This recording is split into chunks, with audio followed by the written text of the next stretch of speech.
एक बार एक फरिश्ता जमीन पर आया। उसने देखा कि धरती पर चारों ओर एक उत्सव सा चल रहा है। पेड़ पौधे झूम रहे हैं, नदियां लहरा रही हैं, बादल बरस रहे हैं, फूल खिल रहे हैं, चिड़िया गीत गा रही है, मोर नाच रहे हैं। फिर उसने एक इंसान को देखा, उलझा उलझा परेशान सा इंसान। उसने ये बात जाकर खुदा को बताई और इसका कारण पूछा तो खुदा ने कहा, तुम फिर से धरती पर जाओ और जो भी मिले उससे पूछना महत्वपूर्ण क्या है। फरिश्ता फिर से जमीन पर आया और उसने आसमान में परवाज भरती एक चिड़िया से पूछा, चिड़िया रानी, महत्वपूर्ण क्या है? चिड़िया मुस्कुरा कर बोली, ये प्यारा आसमान। फिर फरिश्ते ने नाचते हुए मोर से पूछा, ऐ खूबसूरत मोर, महत्वपूर्ण क्या है? मोर ने कहा, ये मौसम। फरिश्ते ने पानी में गोता लगाती एक मछली से पूछा, मछली रानी, महत्वपूर्ण क्या है? मछली ने प्यार से जवाब दिया, ये जल। फिर फरिश्ते ने एक इंसान से पूछा, ऐ भाई, महत्वपूर्ण क्या है? वो इंसान बहुत जल्दी में था, पहले तो कुछ बोला ही नहीं, लेकिन जब फरिश्ते ने फिर पूछा तो वो झुझला कर बोला, क्यों तंग करते हो?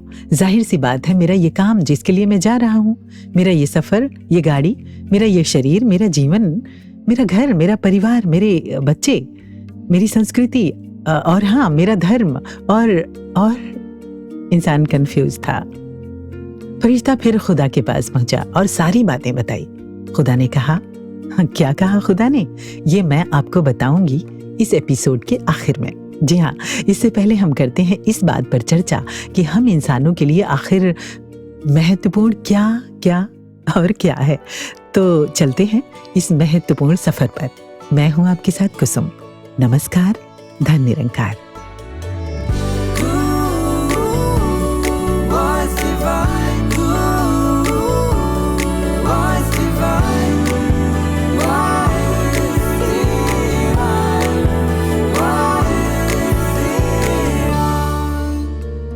इतिहास गवाह है कि आज की जितनी सुविधाजनक और अट्रैक्टिव दुनिया शायद पहले कभी नहीं रही। लेकिन अगर कुछ साल पीछे जाएं, ज्यादा नहीं, हमारे माता पिता या दादा दादी के बचपन में तो ज्यादातर गांव में कच्चे या फूस के मकान होते थे। कभी बारिश और बाढ़ में गांव बह जाता था तो कभी जरा सी आग लगने पर सारा का सारा गांव जल जाता था। कभी सूखा पड़ता था और फसलें खराब हो जाती थी, तो कभी बाढ़ से फसलें खराब हो जाती थी और अकाल पड़ जाता था। हजारों लोग और हजारों मवेशी खत्म हो जाते थे। चिकन पॉक्स और डायरिया जैसी बीमारियां महामारी के रूप में फैलकर हजारों जिंदगियां निकल जाती थी। ट्रांसपोर्ट के साधन नहीं थे, एक दूसरे से कनेक्टिविटी नहीं थी। लोग घर से शहर या दूर देश जाने के लिए निकलते थे तो सालों तक उनकी खबर ही नहीं मिलती थी। कई बार तो घर के लोग जाने वाले का इंतजार करते करते दुनिया ही छोड़ जाते थे।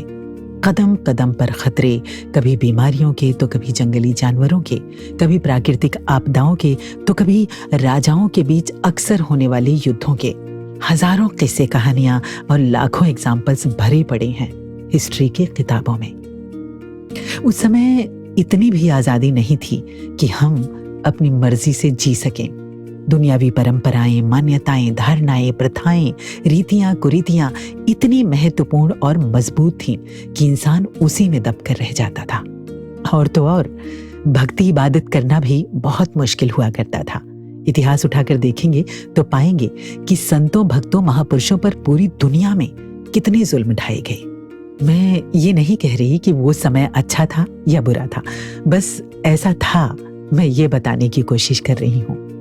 अब अगर हम आज की बात करें तो जो सुविधाएं आज एक मिडिल क्लास व्यक्ति के पास है ना, वो शायद उस समय राजाओं महाराजाओं को भी उपलब्ध नहीं थी। मकान, light, cooler, air conditioner, transport, खाने के देशी विदेशी क्यूजिन्स, मेडिकल सुविधाएं, मोबाइल फोन्स, उसमें इंटरनेट, कितना कुछ है ना। बाउंड्रीज कम होती जा रही हैं। हम एक ही पल में सारी दुनिया से जुड़ सकते हैं। जीने की फ्रीडम भी कुछ हद तक बढ़ती ही जा रही है। कम से कम भक्ति और इबादत करने पर जुल्म तो नहीं है ना। लेकिन फिर भी इंसान तब भी दुखी और उलझा हुआ था। इंसान आज भी शायद दुखी और उलझा हुआ ही है। तो वो क्या है ना कि जो चीजें हमें हासिल हो जाती हैं, हमारे लिए उनकी महत्ता, उनकी वैल्यूज खत्म होती चली जाती है, और जो चीजें हमसे दूर होती हैं, हम वो हासिल करना चाहते हैं, वही हमें महत्वपूर्ण लगती हैं। इसके अलावा हम इंसानों की उलझनों का एक और कारण है कंपटीशन। फला इंसान के जैसा घर, उनकी जैसी सुविधाएं, उनकी जैसा रहन सहन, उनकी जैसी ब्यूटी, है ना। पहले तो ये कंपटीशन हमारे घर या हमारे मोहल्ले तक या फिर हमारे शहर तक ही सीमित था, लेकिन अब सारी दुनिया के फैशन से, सारी दुनिया की सुविधाओं से, सारी दुनिया के रहन सहन से, खाने से हम कंपटीशन कर रहे हैं। ऐसा करके हम अपने दिलो दिमाग को स्ट्रेस ही तो दे रहे हैं, है ना। जिंदगी एक ही है, वक्त थोड़ा है, दिल नाजुक है, ये कितनों की बराबरी करेगा। कबीर दास जी ने तो कहा कि जब मैं था तब हरि नहीं, अब हरि है मैं नाही, प्रेम गली अति सागरी या में दो न समाई। उन्होंने तो दो के भी ना समा पाने की बात की, लेकिन अब तो 2, 3, 4, 5 तो क्या हम सारी दुनिया को इस छोटे से नाजुक से दिल में समा लेना चाहते हैं, भक्ति के साथ भी और प्रेम के साथ भी। एक ही पल में प्रायोरिटीज का कोई एक केंद्र बिंदु तो रह ही नहीं गया। शरीर के साथ साथ दिलो दिमाग भी बहुत तेजी से दौड़ रहा है। एक ही पल में अनगिनत चीजों को हम एक साथ महत्व दे रहे हैं। एक झंझावात सा है जिसमें इंसान बस बढ़ता चला जा रहा है। फिलहाल हम इस झंझावात को कम करते हैं और कुछ पल सुकून से बिताने के लिए जुड़ते हैं संपूर्ण हरदेव बानी के इस पावन शब्द के साथ। अलग अलग रुचि है साधो, अलग अलग है सोच विचार, अलग अलग है सोच विचार। वैर किसी को अच्छा लगता, वैर किसी को अच्छा लगता, किसी के मन को भाए प्यार। अलग अलग है सोच विचार, अलग अलग रुचि है साधो, अलग अलग है सोच विचार।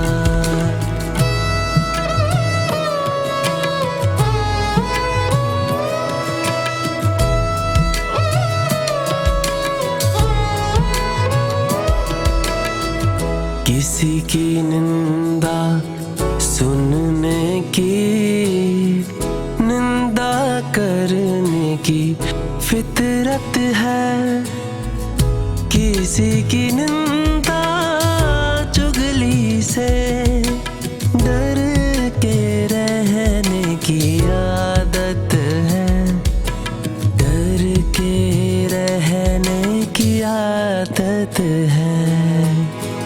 अलग अलग रुचि है साधो, अलग अलग है सोच विचार।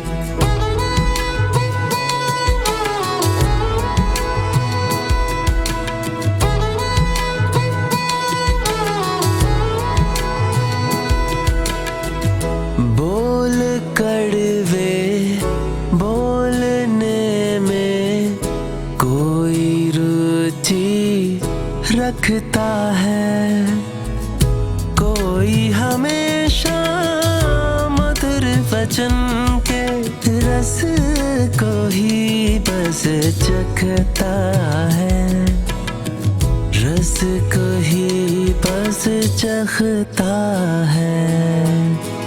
अलग अलग रुचि है साधो, अलग अलग है सोच विचार।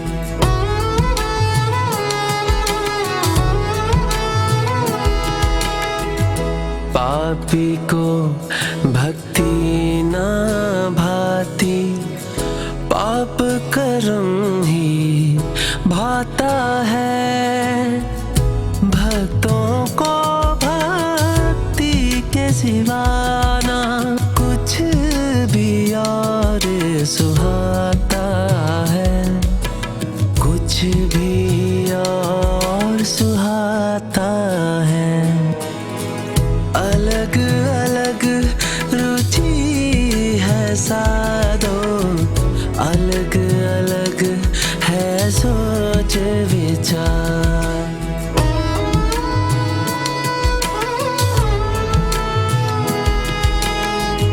विष लिपटाए बैठा पापी, करता नित अभिमान है।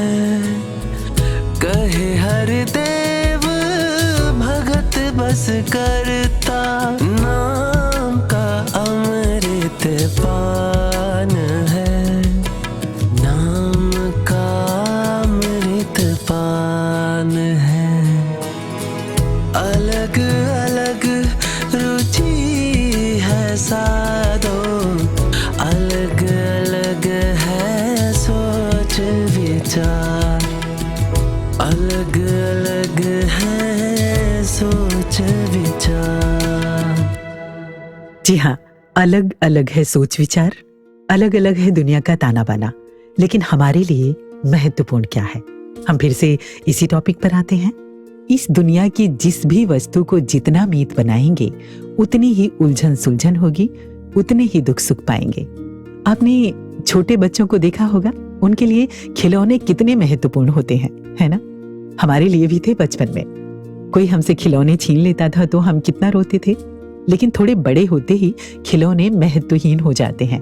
कुछ और चीजें मायने रखने लगती हैं, लेकिन वो चीजें भी खिलौने जैसी ही होती हैं। लेकिन उस वक्त मन ये नहीं मानता। कुछ दिन पहले खबर पढ़ी कि चाइना में एक लड़के ने आईफोन खरीदने के लिए अपनी दोनों किडनियां बेच दी। जी हाँ, और हम अपने ही घर में कई बार देखते हैं कि लोगों के लिए गैजेट्स इतने महत्वपूर्ण हो जाते हैं कि जीते जागते रिश्ते ही मायने नहीं रखते। एक और खबर पढ़ी कि माँ ने मोबाइल फोन पर गेम खेलने के लिए मना किया तो बच्चे ने माँ को ही मार दिया। टीवी का चैनल चेंज करने के लिए दो लड़कियों में बहस हुई तो एक ने फांसी लगा ली। क्या है ये? चीजें इतनी महत्वपूर्ण हो गई कि एडिक्शन ही बन गई, बाकी अब कुछ भी मायने ही नहीं रखता।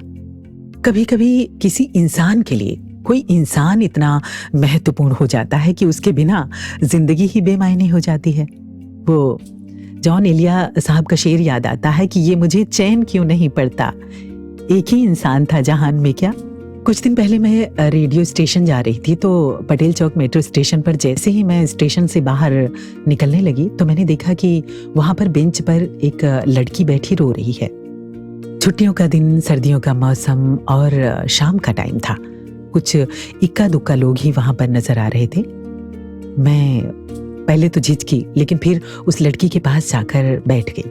धीरे से उसे पूछा, क्या हुआ? तो वो पहले तो कुछ नहीं बोली, लेकिन मैं भी उसे छोड़कर कहाँ जाने वाली थी। मैंने प्यार से उसका सिर सहलाया और कहा, तुम मेरे लिए मेरी छोटी बहन के समान हो। देखो, मैं तुम्हें ऐसे तो छोड़कर नहीं जाऊंगी। कुछ भी हो, जैसे भी होगा, मैं तुम्हारी हेल्प करने की कोशिश करूंगी। तुम बताओ मुझे क्या हुआ। मेरे बार बार इसरार करने पर उसने बताया कि वो जिसे बेपनाह प्यार करती थी, बेपनाह चाहती थी, उसका बॉयफ्रेंड, कल ही उसने किसी और से शादी कर ली। और ये सुनकर तो मेरी रूह कांप उठी कि अब वो यहाँ पर मेट्रो ट्रैक पर कूदकर जान देने आई है। खैर, जैसे तैसे मैंने उसे मनाकर उसके घर भेजा, लेकिन यहाँ पर सवाल ये उठता है कि क्या वो एक इंसान जो छोड़कर चला गया वो इतना मायने रखता है कि उसके लिए मर जाया जाए? फैज अहमद फैज की वो नज्म याद आती है कि और भी गम है ज़माने में मोहब्बत के सिवा, राहतें और भी हैं वस्ल की राहत के सिवा। क्या वो रिश्ते मायने नहीं रखते जिन्होंने मुझे यहाँ तक पहुँचाने में, इतनी बड़ी बनाने में कहीं ना कहीं अपना सहारा दिया? मेरे माता पिता, मेरे भाई बहन, मेरे दोस्त, मेरी सहेलियाँ। ये सोचने वाली बात है। और यहाँ पर ये बात भी मायने रखती है कि अगर कहीं वो इंसान, वो वस्तु हासिल हो जाए ना, तो यकीनन महत्वहीन हो जाएगी। एक खबर सुनी मैंने कि एक कपल एक दूसरे से इतना जुड़ गए कि उन्होंने तय किया कि हर पल एक साथ रहेंगे, सारे ही काम एक साथ करेंगे, एक पल भी दूर नहीं होंगे। और इसके लिए उन दोनों ने एक दूसरे के हाथों को एक जंजीर से बांध लिया। कुछ समय बाद वो एक दूसरे से ऐसे उबे, ऐसे अलग हुए कि कभी भी ना मिलने की कसम खा ली। तो जब तक दूर है ना तभी तक महत्वपूर्ण है। यहाँ पर मुझे निदा फाजली साहब का वो शेर याद आता है कि दुनिया जिसे कहते हैं जादू का खिलौना है, मिल जाए तो मिट्टी, खो जाए तो सोना है। ये बात भी सोचने वाली है कि आप जिसे भी महत्व देना चाहते हैं दें, लेकिन ये ध्यान रखें जिस पर दे रहे हैं ना वो आपको ऊंचा उठाएगा या नीचे गिराएगा। ये हमारा ध्यान, हमारी तवज्जो ही महत्वपूर्ण है, ना कि वो व्यक्ति या वस्तु जिसे हम महत्व दे रहे हैं। ध्यान रखें, उसी के जैसे बन जाएंगे। जी हाँ, आप उसी को ही महत्व दें जिसकी तरह आपको बनना हो। पति पत्नी को देखिए, दो दोस्तों को गौर से देखिए, अगर वो एक दूसरे से गहरे तक जुड़े हैं ना तो उनके हाव भाव, आदतें, बोलने का तरीका, उनकी टोन, यहाँ तक कि कुछ समय बाद उनके नए नक्श भी मैच होने लगते हैं।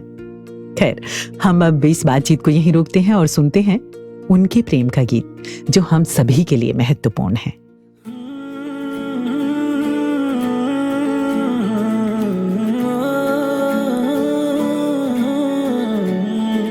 जद रहमता होवन तेरियां सानू आपे चुन दे राजे, सतगुर सोना कर दे,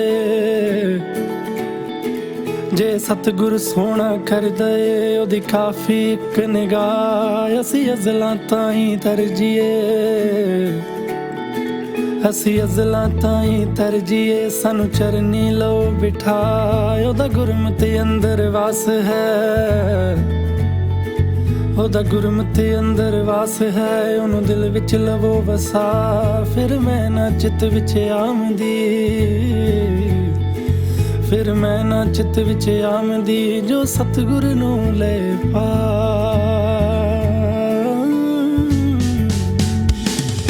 तोड़ा साथ प्यारा सारी दुनिया नू, सतगुर दवो सहारा सारी दुनिया नू, नजर कर्म दी हो जे मने चाहदा है, तू खाली मुड़दा नहीं जो आंदा है, सानू दसना भी पिया नहीं ओ हाल, बिना दसे ओ ना पड़िया,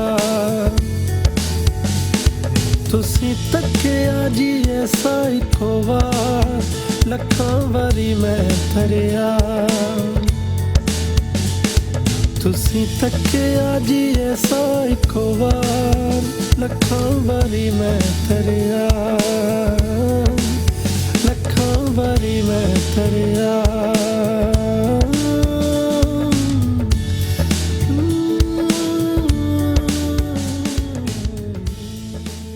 सद्गुरु निरंकार परमात्मा जो हमें सबसे ज्यादा प्रेम करते हैं, उनके सिवा यहाँ पर कुछ भी महत्वपूर्ण नहीं है। हमने अपनी जिंदगी में किस चीज को कितनी महत्ता दी है ना, ये हमसे मिलने वालों को, हमें देखने वालों को, हमसे बात करने वालों को सहज में ही पता चल जाता है, बताने की जरूरत नहीं है। जब भी किसी भी चीज को महत्वपूर्ण बनाया गया तो उससे जुड़े हुए दुष्परिणाम भी सामने आए, उससे जुड़े अपराध हुए, फिर उससे जुड़े कानून बने।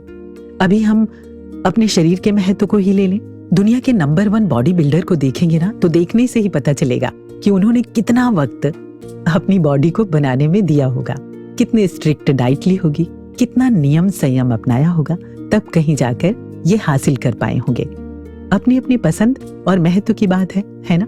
लेकिन अगर किसी बॉडी बिल्डर्स या मॉडल्स को देखकर हम उनकी कॉपी करना शुरू कर दें, इसे जुनून बनाकर स्टेरॉइड लेकर शरीर को बीमार कर लें, या वैसा ना बन पाने पर खुद को स्ट्रेस दें, तो क्या ये अच्छी बात है? हर किसी के शरीर को परमात्मा ने अलग बनाया है, गोरा, काला, सांवला, लंबा या फिर छोटा। किसी के शरीर पर टिप्पणी करके हम उस बनाने वाले का ही अपमान कर रहे होते हैं। हमें चाहिए कि हम अपने अलग रंग, रूप, स्ट्रक्चर या फ्रेम के साथ अपने शरीर को स्वीकार करें। लेकिन हाँ, अपने शरीर को फिट और स्वस्थ रखना हम सबकी ही जिम्मेदारी है। लेकिन अगर किसी के लिए शरीर इतना ही महत्वपूर्ण हो जाए कि अभिमान ही आ जाए, तो उस शायर का शेर याद आता है कि गुरूर ना कर शाहे शरीर का, तेरा भी खाक होगा, मेरा भी खाक होगा। एक और चीज जो अक्सर हमें समाज में देखने और सुनने को मिल रही है, वो है शरीर को लेकर ब्लैकमेलिंग। जी हाँ, पिछले कई महीनों से लगातार ऐसी खबरें आती रहीं कि किसी के पास ऐसी कोई कॉल आती है कि मेरे पास तुम्हारे वीडियोस या फोटोज हैं और इसके बदले मनचाही बात मनवाना। कितनी ही जानें चली गई इस वजह से। हालांकि रेशियो कम है, लेकिन कुछ देशों के कुछ गांव में जहां के लोग कपड़े ही नहीं पहनते, तो क्या वहां ये बात किसी के गले उतरेगी? ये ब्लैकमेलिंग मायने रखेगी? नहीं ना, क्योंकि जिस महत्व से ब्लैकमेलिंग हो रही है उसका महत्व ही वहां पर खत्म हो गया। कभी कभी कुछ चीजें, कोई मान्यताएं, कोई धारणाएं बहुत महत्वपूर्ण हो जाती हैं, लेकिन जगह और समय बदलते ही वो महत्वहीन हो जाती हैं। इन्हीं कुछ बातों पर हमें जानकारी दे रही हैं आदरणीय बहन साक्षी जी। आइए सुने। कभी कभी ये सोचकर हैरानी होती है कि इंसान ने अपनी ही जिंदगी को कितनी अजीब शर्तों में बांध दिया। जो चीज एक दौर में खूबसूरत या शर्म का पैमाना थी, आज हमें मजाक लगती है, और जो उस वक्त जरूरी थी, आज उसकी अहमियत खत्म हो चुकी है। 19th सेंचुरी के विक्टोरियन इंग्लैंड का ही एग्जाम्पल देख लीजिए। महिलाओं की ड्रेसेस इतनी लंबी होती थीं कि एंकल्स कभी दिखते ही नहीं थे। आज के टाइम में एंकल या एड़ियों का दिखना कितना नॉर्मल है। एक रिवाज था उस समय कि एंकल का जरा सा भी दिखना एक महिला के लिए शर्मनाक माना जाता था। तब के रूल्स ने एंकल्स को इतना स्पेशल बना दिया कि वो एक फॉरबिडन डिजायर बन गए। लेकिन आज ये सोचकर ही कितना अजीब लगता है ना। फिर आती है कॉर्सेट की कहानी। 16th से 19th सेंचुरी के बीच इंग्लैंड में कॉर्सेट पहनने का एक रिवाज था। कॉर्सेट कपड़े और मेटल की स्ट्रिप से बना होता था, जिसे महिलाएं अपनी कमर पर पहनती थीं। वो कमर को ऐसे दबा देता था कि कमर बहुत पतली सी नजर आए। पर अक्सर कॉर्सेट पहनने की वजह से सांस लेने में परेशानी होती थी। रिब्स भी डिफॉर्म्ड हो जाते थे और महिलाएं बेहोश तक हो जाती थीं। लेकिन उस समय कॉर्सेट पहनना एक महिला की सुंदरता, उसकी ब्यूटी, उसके स्टेटस की निशानी थी। वक्त बदला और इंडस्ट्रियल रेवोल्यूशन आया और महिलाओं ने फैक्ट्रीज में काम करना शुरू किया, और वहां देखा कि कॉर्सेट पहन के काम करना तो प्रैक्टिकल ही नहीं है, तो लूज कपड़े पहनना ही नॉर्मल हो गया। अब फोकस ब्यूटी पर नहीं बल्कि काम में आसानी पर हो गया। चाइना का भी एक ऐसा ही एग्जाम्पल है। कई सेंचुरीज तक लोटस फीट को सुंदरता और स्टेटस का सिंबल माना गया, जिसमें छोटी सी उम्र में ही लड़कियों के पांव कसकर बांध दिए जाते थे ताकि वो बड़े ना हो और एक लोटस की तरह उनकी शेप रहे। उस समय छोटे पांव को डेलिकेट और फेमिनिन माना जाता था, लेकिन ऐसा करने से महिलाएं ठीक से चल भी नहीं पाती थी, पैर डिफॉर्म्ड हो जाते थे और पूरी उम्र पैरों में दर्द रहता था। फिर जैसे जैसे चाइनीज सोसाइटी डेवलप हुई तो इसी फुट बाइंडिंग के रिचुअल को क्रूअल और आउटडेटेड कहकर रिजेक्ट कर दिया गया। ऐसे ही अगर पुरुषों की बात करें तो एंशिएंट ग्रीस और रोम में एक पुरुष की बॉडी को एक आइडियल स्कल्पचर की तरह देखा जाता था। ग्लैडिएटर्स, वॉरियर्स, एथलीट्स, उनकी स्ट्रॉन्ग और मस्कुलर बॉडीज ही एक आइडियल पुरुष की पहचान थी। लेकिन जैसे जैसे जमाना बदलता गया, स्टैंडर्ड्स भी बदलते गए। अब मिडीवल यूरोप के दौर में एक भारी बॉडी या एक बिग बेली को स्टेटस सिंबल माना जाने लगा, क्योंकि इसका मतलब था कि वो व्यक्ति अमीर है, उसके पास धन दौलत है, खाने को कितना कुछ है, और उसके ऐसे ही शारीरिक ढांचे से, उसकी ऐसी ही एक बॉडी की लुक से उसका रुतबा तय होने लगा। फिर कुछ समय बाद 18th सेंचुरी यूरोप में मसल्स से ज्यादा रिफाइनमेंट की वैल्यू हो गई। पुरुष विग्स, मेकअप और डेलिकेट क्लोथिंग पहनते थे और यही एक नोबल मैन की पहचान मानी जाती थी। इसी तरह मुगल और पर्शियन कोर्ट्स में भी पुरुषों के लिए एक अदा से चलना, हेवीली एम्ब्रॉयडर्ड गाउन्स पहनना, कभी कभी मेहंदी या इत्र लगाना एक उच्च वर्ग के नोबलमैन की शान थी। और आज अगर हम देखें तो जमाना दोबारा बदल गया है। इस बात को अब लोग समझने लगे हैं कि एक पुरुष में सिर्फ एक या दो नहीं बल्कि मल्टीपल क्वालिटीज का होना अप्रिशिएटेड है। हर गुण उनका अपनी जगह है। आज की मैस्कुलिनिटी का मतलब है एक बैलेंस्ड इंसान बनना, जो फिजिकल स्ट्रेंथ के साथ इमोशनल वल्नरेबिलिटी और इनर स्ट्रेंथ को भी अपनाएं। तो देखा आपने, इन सभी एग्जाम्पल से ये कितना क्लियर है कि कैसे किसी एक समय में या किसी एक जगह पर जिस पर भी फोकस किया जाने लगता है, वही चीज या वही क्वालिटी इम्पोर्टेंट या महत्वपूर्ण हो जाती है, और जब फोकस हटकर कहीं और चला गया तो उसके साथ वो पहली वाली चीज का महत्व वहीं खत्म हो गया।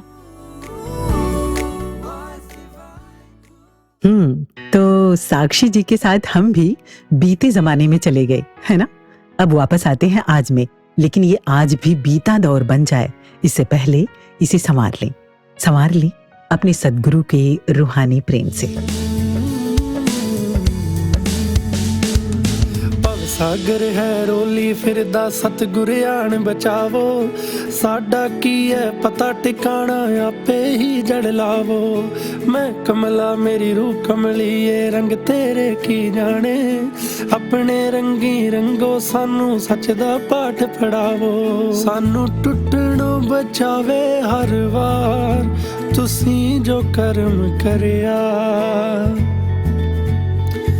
तुसी तक्किया जी ऐसा एक बार लखां वारी मैं तरया, लखां वारी मैं तरया, लखां वारी मैं तरया।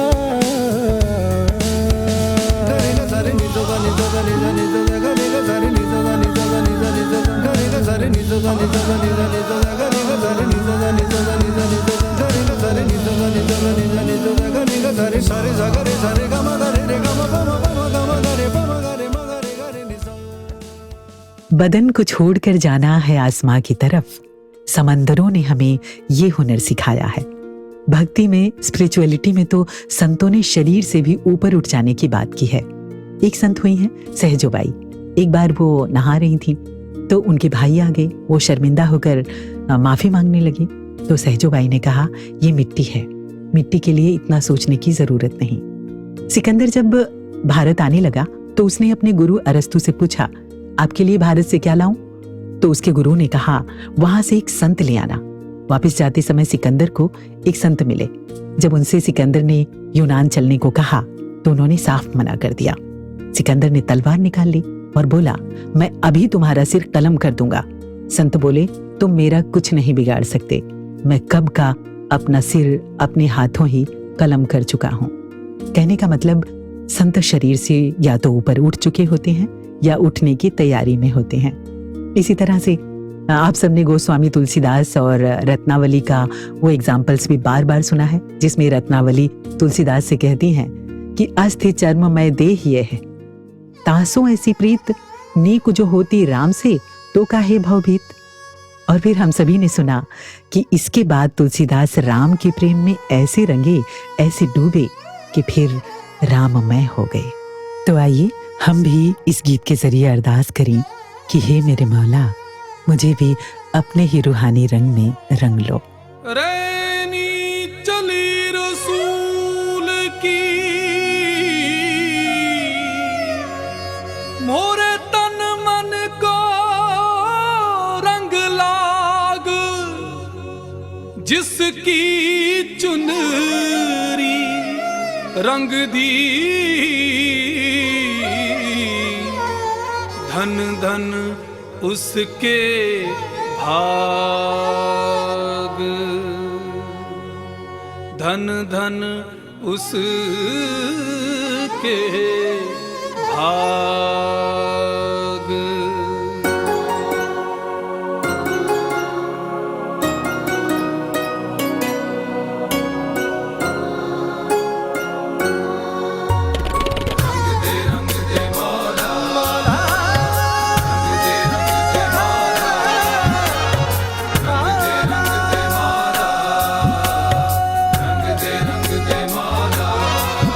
मुझे अपने रंग में रंग दे, मुझे अपने रंग में रंग दे, मुझे अपने रंग में रंग दे। रंग दे मौला, रंग दे मौला,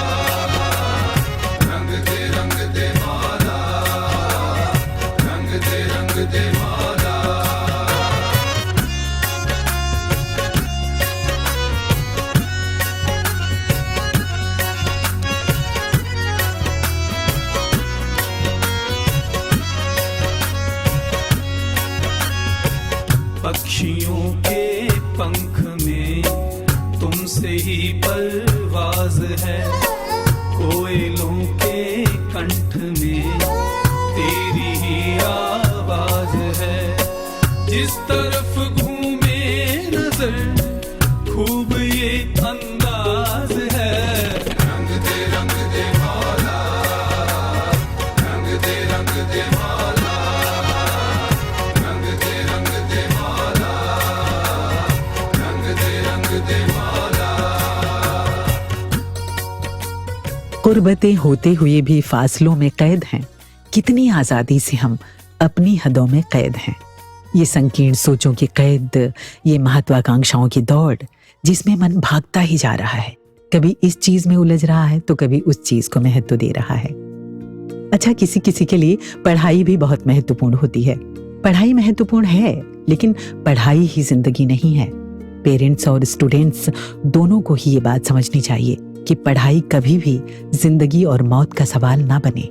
इसी तरह कभी कभी हमारी जिंदगी में दूसरे लोग इतने महत्वपूर्ण हो जाते हैं कि हम पूरी जिंदगी यही सोचने में लगा देते हैं कि लोग क्या कहेंगे, लोग क्या सोचेंगे। आप किसके बारे में कितना सोच रहे हैं जो लोग आपके बारे में सोचेंगे? सच तो ये है कि आपके बारे में सोचने के लिए कम से कम किसी महत्वपूर्ण इंसान के पास तो बिल्कुल भी टाइम नहीं है। आप ही सोच सोचकर खुद को और दूसरों को महत्वपूर्ण बना रहे हैं। जो इस दुनिया में सेल्फ इम्प्रूवमेंट की ओर ध्यान दे रहे हैं ना, उनके पास इतना टाइम नहीं है कि वो बेवजह किसी और की ओर ध्यान दें। किसी ने एक पल को जरा सा अच्छा या बुरा रिएक्शन दे दिया, हम उसी को पकड़ कर बैठ जाते हैं। खुद ही सोचिए, ये जो सोशल मीडिया पर दूसरों को लाइक्स देते हैं, ये हम दिल से कितनी देर तक लाइक करते हैं, उसके बारे में हम कितनी देर तक सोचते हैं। हम दूसरों को दिखाने के लिए कभी कभी पोस्ट डालते हैं, दूसरों के लाइक्स का इंतजार करते हैं। कोई लाइक ना करे तो स्ट्रेस में आ जाते हैं।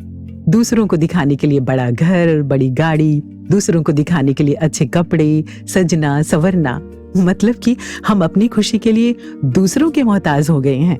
अब दूसरा हमें खुशी देगा। मेरा रिमोट कंट्रोल दूसरों के हाथ में है।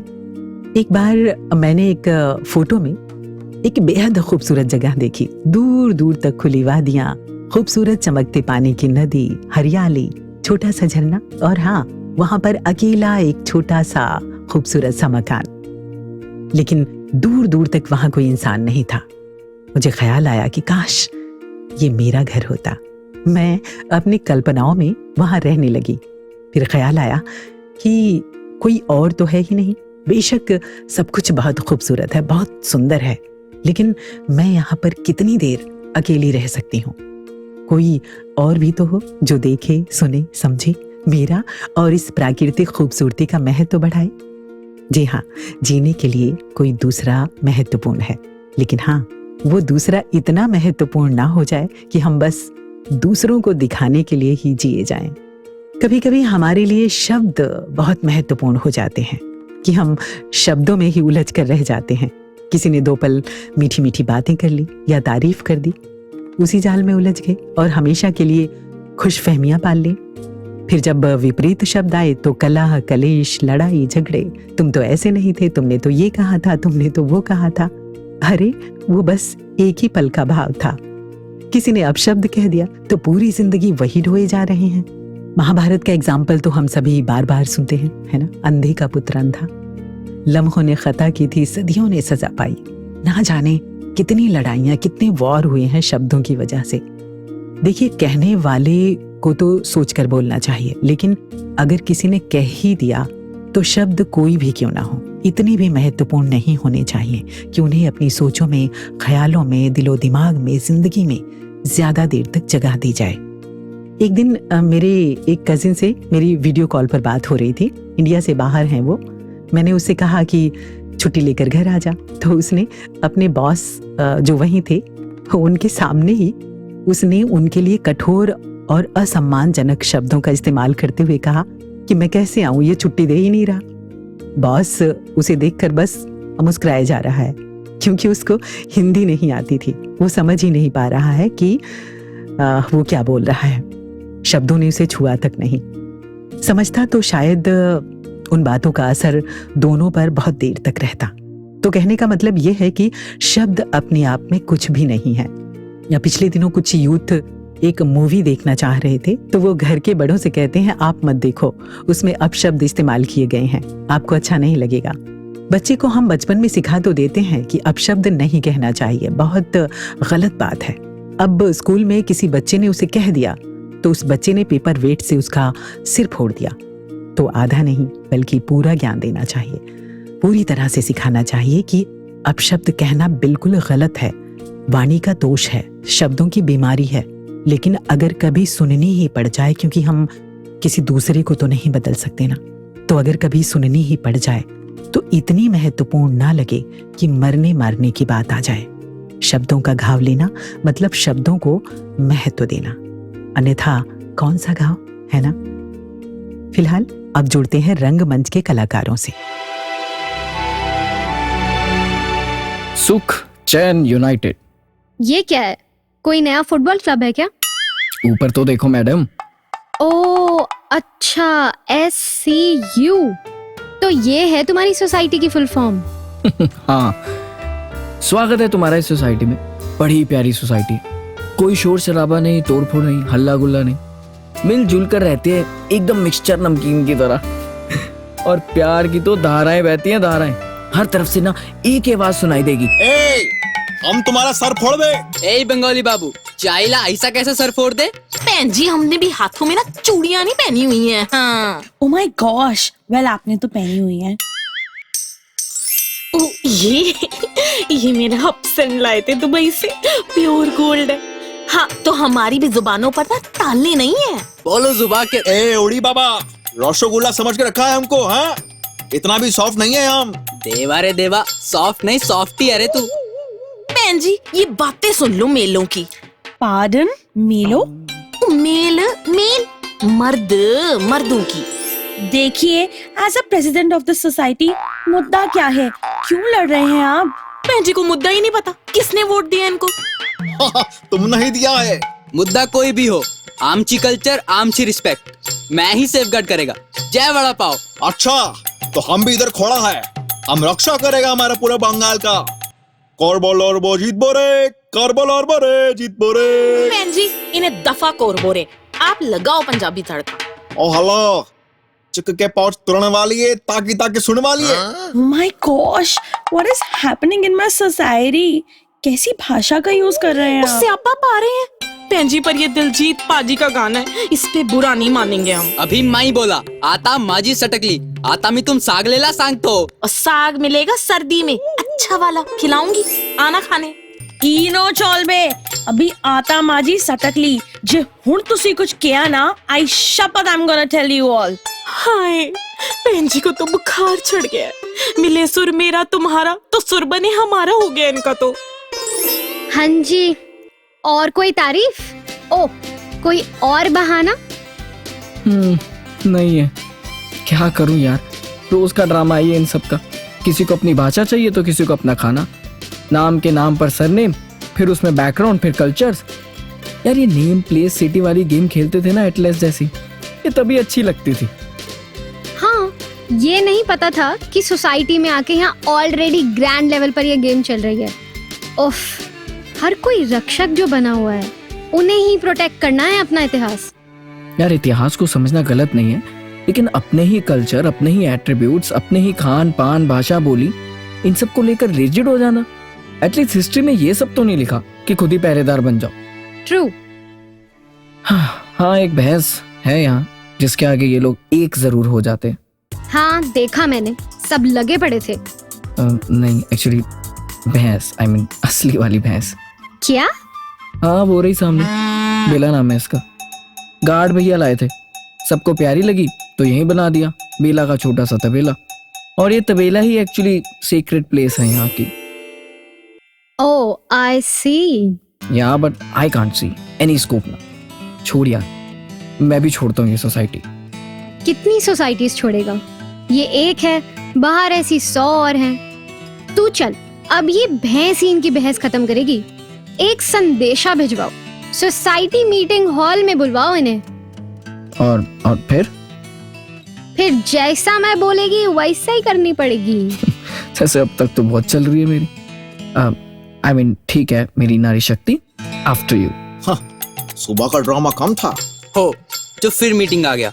हाय हाय, है कोई बात ही, सीरियल छोड़ के आई हूँ अपना। वेल, कौन सा सीरियल देख रहे हैं आप? वही, क्योंकि सास भी कभी भूखी थी। भूखी थी? भूखी क्यों थी? नॉट भूखी, इट्स पूकी, POOKIE, पूकी।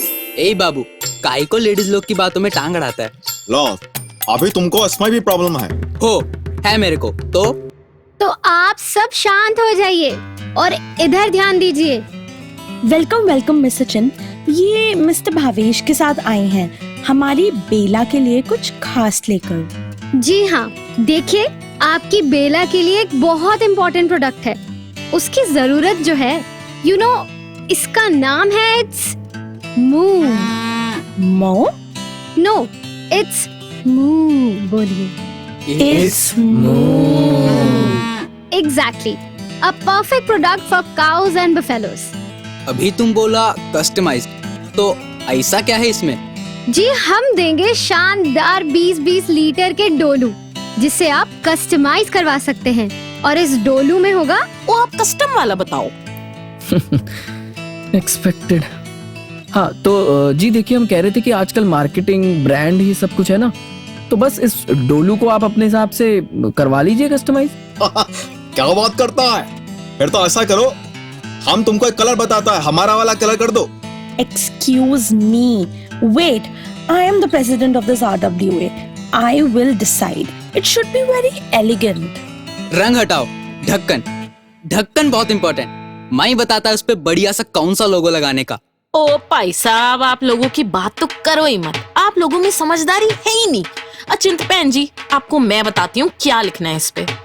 मैं ही बोला मेरा लोगो लगाने का, तो लगाने का। नहीं लोगो लगाने का, मैं ही बताता शांत हूँ। शांत शांत शांत। क्या हो गया भाई? इतनी रेस सिर्फ डोलू के आउटर सरफेस को सजाने के लिए? क्या बात है भाई, किसी के मन में एक बार भी ये नहीं आया कि इस डोलू में क्या डालने वाले हैं?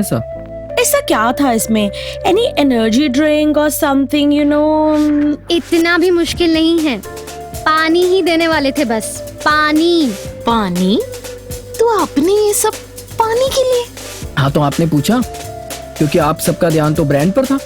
मेरा रंग हो जाए, मेरी भाषा में लिख दो, मेरा लोगो चिपका दो। अब बेला के लिए क्या इम्पोर्टेंट है आप बताओ? ये ब्रांड, रंग, भाषा, कल्चर? नॉय जी, सिर्फ पानी। एग्जैक्टली, अंदर का पानी। और हम सब भी ना इस पानी की तरह ही हैं, सब एक ही हैं, एक जैसे ही है। बस फर्क है तो बाहर से। किसी की कोई खूबी है तो किसी का कोई अपना कल्चर। पर अफसोस हम खुद ही इस रेस में इतना खो जाते हैं कि अपनी अपनी बातों के खुद ही ब्रांड एम्बेसडर बनकर रिजिड हो जाते हैं। और जहाँ सामने वाले से बात नहीं मिलती तो शुरू होती है फिर एक नई लड़ाई। सोसाइटी के नाम में यूनाइटेड जरूर लगा दिए, पर सुख चैन है ही नहीं। इनसे तो बात कर ली, अब आपसे भी। ना तो ये बात डोलू की थी और ना लेबल्स की। यहाँ पानी हम सबकी वो एक रूह है जो एक ही है, और बाकी आउटर सरफेस पे तो अब आप सोचिए, ये सब कल्चर्स, एनवायरमेंट्स, आप इन्हें इन रूपों में एंजॉय करते हैं या खुद इनके पहरेदार बन जाते हैं? बात हो रही है महत्ता की कि किसे दी गई, और यही समझाया रंगमंच के कलाकारों ने भी। हम अपनी जिंदगी का जितना हिस्सा, जितनी तवज्जो, जितना वक्त जिस भी चीज में, जिस भी हुनर में लगाते हैं ना, उतनी ही वो चीज, वो आदत, वो वस्तु हमारी जिंदगी में निखरती चली जाती है। तो अगर कहीं गलती से गलत चीज को महत्व दे दिया तो पछतावा भी खूब होता है। किसी ने कहा है कि अपनी जिंदगी में किसी चीज को इतनी अहमियत मत दो कि वो तुम्हें लाचार समझने लगे और खुद को तुम्हारा मालिक। और कहीं ऐसा ना हो कि अंत में कहना पड़े कि इतना चाहा कि उसको जिंदगी ही मान बैठे और फिर अहमियत दे के पछताए बहुत। दुनिया की कोई भी चीज हद से ज्यादा महत्व देने पर घातक भी हो सकती है। इसी तरह हम धन कमाने को ही ले लें। धन कमाना भी ठीक है, लेकिन धन दौलत इतनी महत्वपूर्ण ना हो जाए कि इंसानियत और ईमान, धर्म ही ताक पर रख दिया जाए, मरने मारने का सवाल बना लिया जाए। इन्हीं जमीनों और दौलतों की वजह से ना जाने कितने युद्ध हुए और हो भी रहे हैं।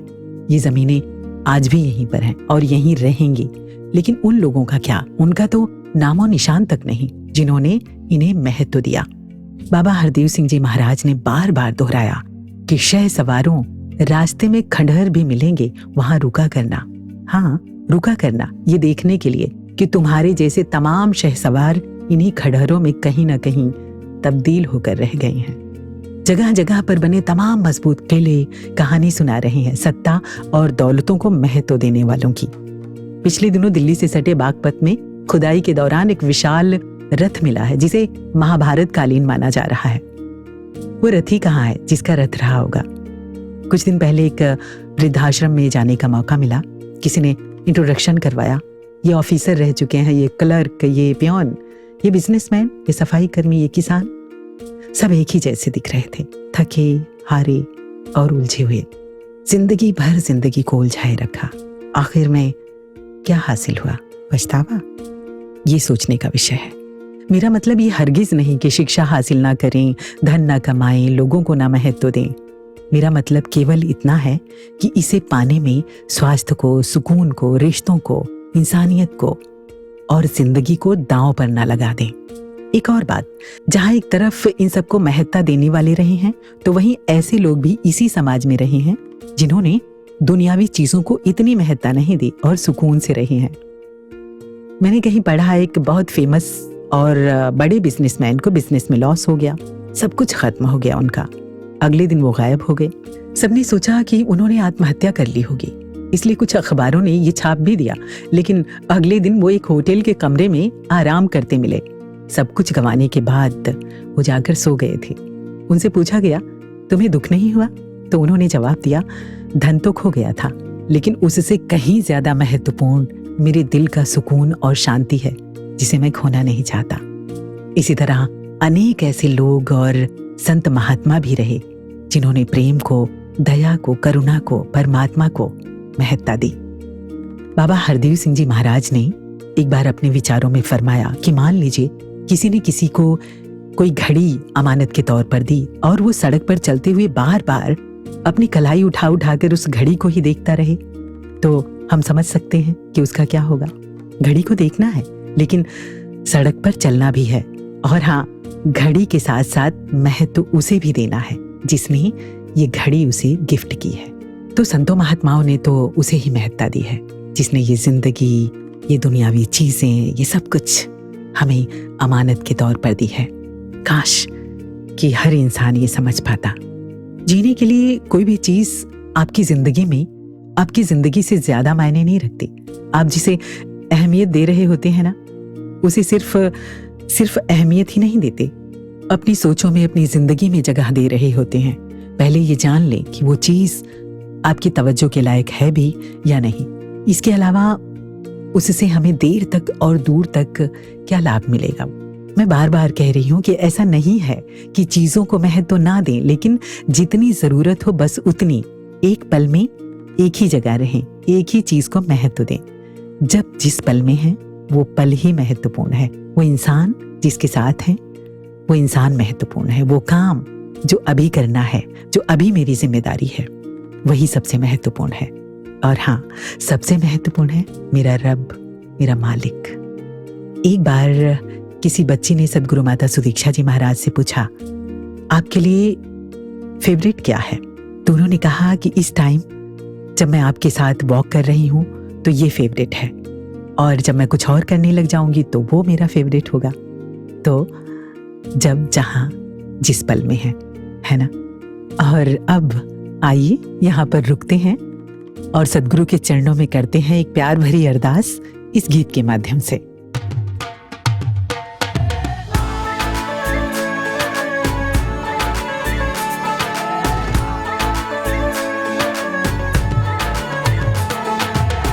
रख चरना दे कोल वे ओ मेरे दिलां दे आ मेहरमा, मिठड़े लगन तेरे बोल वे ओ मेरे दिलां दे आ मेहरमा। रख चरना दे कोल वे ओ मेरे दिलां दे आ मेहरमा। रब जाने मैनू होया की वे, तेरे बिना मेरा लगदा ना जीवे। की मैं करा कुछ बोल वे ओ मेरे दिलां दे आ मेहरमा, रख चरना दे कोल वे ओ मेरे दिलां दे आ मेहरमा, दिलां दे आ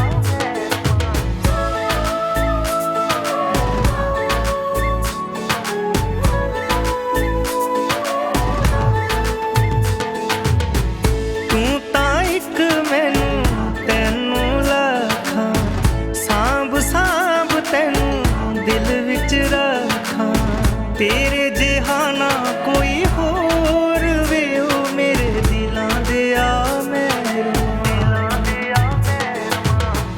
रख चरना दे कोल वे ओ मेरे दिलां दे आ मेहरमा, मिठड़े लगन तेरे बोल वे ओ मेरे दिलां दे आ मेहरमा, ओ मेरे दिलां दे आ मेहरमा, ओ मेरे दिलां दे आ मेहरमा, ओ मेरे दिलां दे आ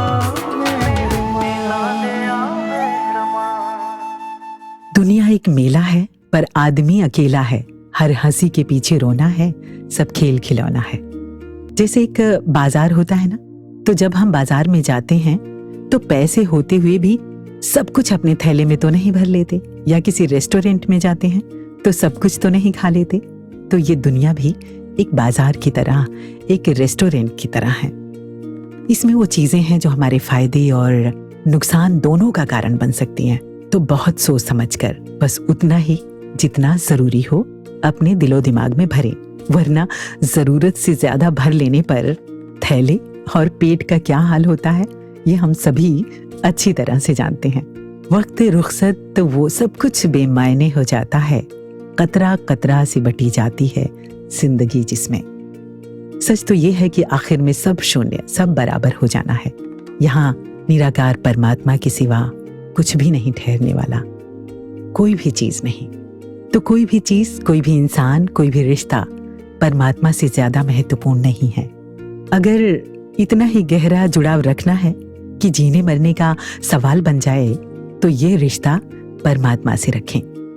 सूरजमुखी या कमल के फूलों को देखा है, जैसे उसके लायक केवल सूरज है, वैसे मेरे ध्यान, मेरे तवज्जो के लायक केवल और केवल मेरा सद्गुरु और ये निराकार परमात्मा है। ये जुड़ाव केवल प्रभु से, क्योंकि इसी जुड़ाव की, इसी प्रेम की सार्थकता है। और हाँ, दुखी भी होना है तो इस बात पर हो लें कि हे प्रभु, तुम्हारे एहसास के बिना इतने पल कैसे गुजर गए, मैं तुम्हें भूल कैसे गई। रोना है तो खूब रोएं, लेकिन प्रभु के प्रेम में, इसकी याद में, इसके एहसास में सारे आंसू इसी के चरणों में चढ़ा दें। यकीनन सारे आंसुओं की बूंदें गंगा जल बन जाएंगी और फिर कहीं और रोने की जरूरत ही नहीं रह जाएगी। और हाँ, वो बात तो रही गई कि कहानी में खुदा ने फरिश्ते को क्या जवाब दिया। तो खुदा ने फरिश्ते से कहा कि इंसान की उलझनों की वजह ये है कि वो खुशी और सुकून के लिए एक साथ कई चीजों से जुड़ता चला जाता है। तमाम चीजें एक साथ उसके लिए महत्वपूर्ण हो जाती हैं, इसलिए कोई भी चीज उसे सुकून नहीं दे पाती। और मैंने किसी भी चीज को इतना महत्वपूर्ण बनाया ही नहीं कि उसमें लंबे समय तक सुकून मिल सके। फिर भी इंसान दुनियावी चीजों में सुख को ढूंढता रहता है। सुकून का स्रोत, सुख का स्रोत, आनंद का स्रोत केवल और केवल मैं हूं। तो आइए साथियों, अब सुकून के स्रोत से ही जुड़ा जाए। इससे पहले दीजिए इजाजत मुझे यानी कुसुम को। नमस्कार, धन निरंकार।